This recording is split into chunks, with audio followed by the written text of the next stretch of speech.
From the Presidential Palace, Manila, Dateline Malacañang.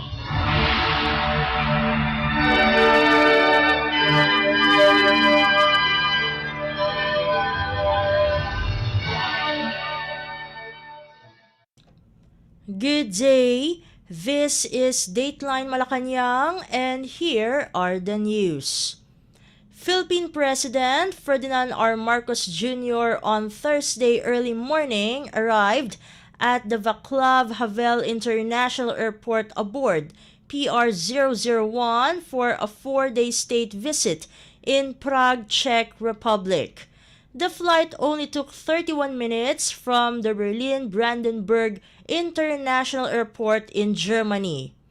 President Marcos is expected to hold multiple activities, including meetings with top officials of Prague, including Czech Republic President Petr Pavel. The Philippine President will also meet with 3 constitutional heads of government of the Czech Republic.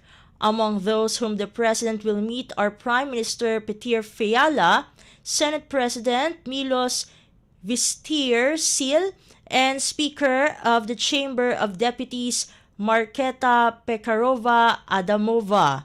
Expected to be signed during the Chief Executive's visit is the joint communique on the creation of labor consultation mechanisms that aims to elevate the cooperation between the Philippines and Czech Republic for the safe and appropriate migration of Filipino workers. Dateline Malacañang. In other news stories, Philippine President Ferdinand R. Marcos Jr. on Wednesday said that there's nothing new with Chinese President Xi Jinping's statement advising its armed forces to prepare for a military conflict and protect China's maritime rights. The Philippine president said although President Xi Jinping did not state that outright until now, that really has been the policy of China for the last 2 or 3 years.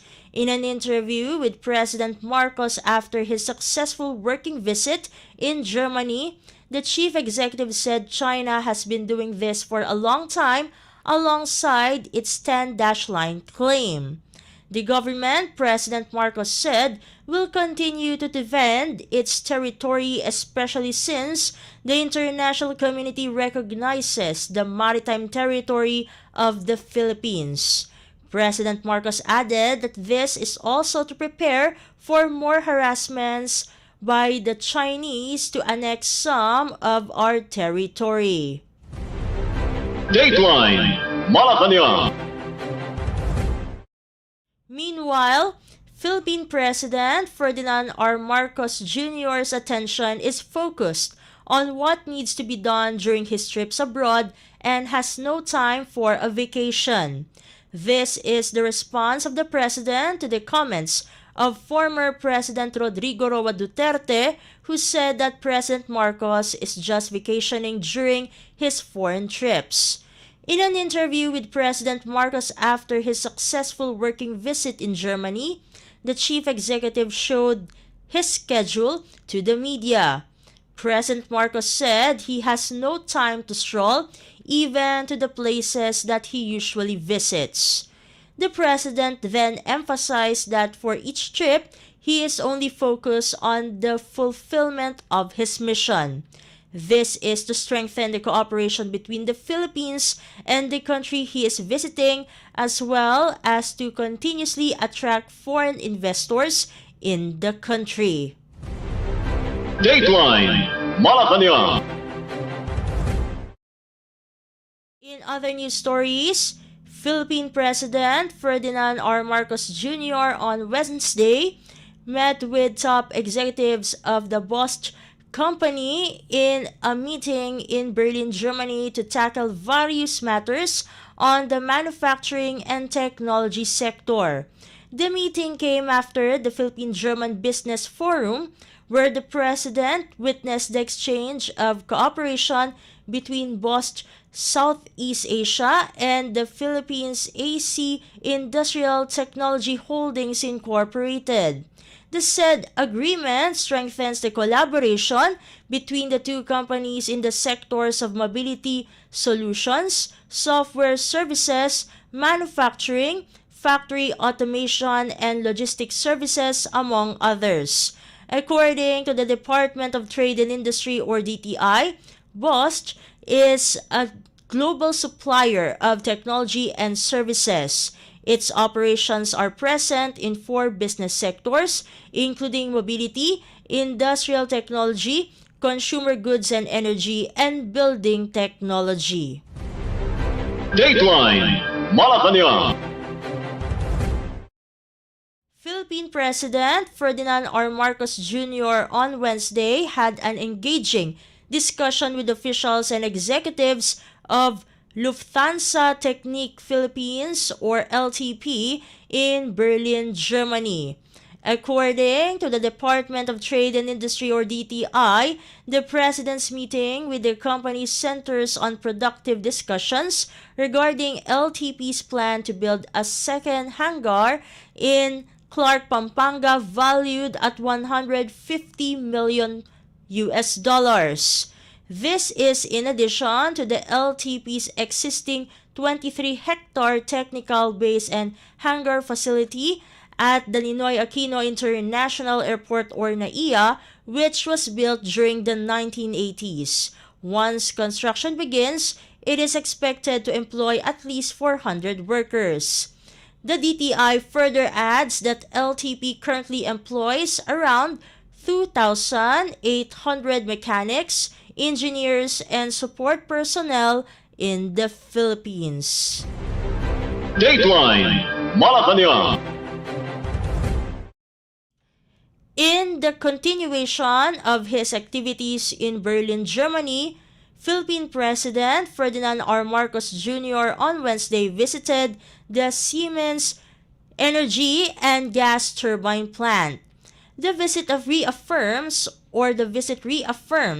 the government's unyielding commitment to develop the Philippines' renewable energy, or RE, resources, anchored in further promoting sustainability and climate resiliency. President Marcos Jr. expressed his gratitude to the German government for their interest in fostering collaboration in this particular area of the energy sector. The chief executive also outlined various targets to strengthen RE in the power generation mix, as well as proposed cooperation with the Siemens company to address challenges and explore opportunities in the country's RE sector. Dateline Malacañang. Philippine President Ferdinand R. Marcos Jr. on Wednesday discussed with Mr. Anand Stanley, President and Head of Region of Airbus Asia Pacific, matters regarding partnerships in strengthening the country's capabilities in the aerospace sector in a meeting in Berlin, Germany. According to the Department of Trade and Industry, or DTI, President Marcos Jr. recognized the Airbus's willingness to support the Philippines Armed Forces of the Philippines, or AFP, modernization program, and reassured the government's commitment in assisting the company in their localization efforts, including its linkages to the country's electronics and aerospace manufacturing industry. In return, Airbus reiterated its willingness to help the Philippines build its own in-country defense capabilities and further enhance its joint venture partnership with the Philippine Aerospace Development Corporation, or PADC. Dateline Malacañang. Philippine President Ferdinand R. Marcos Jr. on Wednesday encouraged officials of the WPD GmbH, a company that focuses on the development of wind and solar projects, to strengthen its collaboration with the Philippine government, particularly in inviting foreign manufacturers of renewable energy components such as propellers and storage batteries in the country. In the sidelines of the working visit of the president in Berlin, Germany, President Marcos met with WPD GmbH, where he said that this would make sure production costs for the renewable energy sector will be reduced. The meeting focused on the ongoing development projects of the company for building offshore wind farms in the provinces of Cavite, Negros Occidental, and Guimaras. The chief executive underscored the importance of this project in promoting renewable energy sources in the Philippines. This project, which costs around 392.4 billion pesos, will serve as the biggest foreign investment that the Board of Investments or BOI has registered in 2023. Dateline Malacañang. In other news stories, Philippine President Ferdinand R. Marcos Jr. has declared a non-working day in the province of Cavite this coming March 22nd. This is in relation to the anniversary celebration of the birth of General Emilio Aguinaldo, who was the first president of the Republic of the Philippines. The declaration was made by the President through the issuance of Proclamation Number 492, which states that the holiday will give the Caviteños the chance to be one with the celebration. Aguinaldo was born on March 22nd of the year 1869 in Kawit, Cavite. On the other hand, a special non-working day was also declared in the city of Baliwag in Bulacan Province on the same day for the birth anniversary of propagandist and writer Mariano Ponce, who was born on March 22nd of the year 1863. Dateline Malacañang. Philippine President Ferdinand R. Marcos Jr. has appointed several appointees in over 10 government agencies. The two new undersecretaries were appointed in the Department of Agriculture or DA, namely Christopher Morales and Cheryl Marie Natividad Caballero, while Constante de Palabrica was appointed Assistant Secretary. In the Office of the President or OP, Felix Castro was appointed also as Assistant Secretary. Taking the position of Undersecretary of the Department of Finance or DOF is Joven Balbosa, while Gerald Alan Quebral will take the Assistant Secretary position. Besides those mentioned, the President also appointed new appointees in the Department of Information and Communications Technology or DICT and the Department of Transportation or DOTR, as well as the Department of Agrarian Reform or DAR. There are also several appointees at the Commission on the Filipino Language, National Youth Commission, Philippine Postal Corporation, and state universities and colleges. Dateline Malacañang. And that concludes today's edition of Dateline Malacañang for Radyo Pilipinas World Service. This has been Steph Vicente.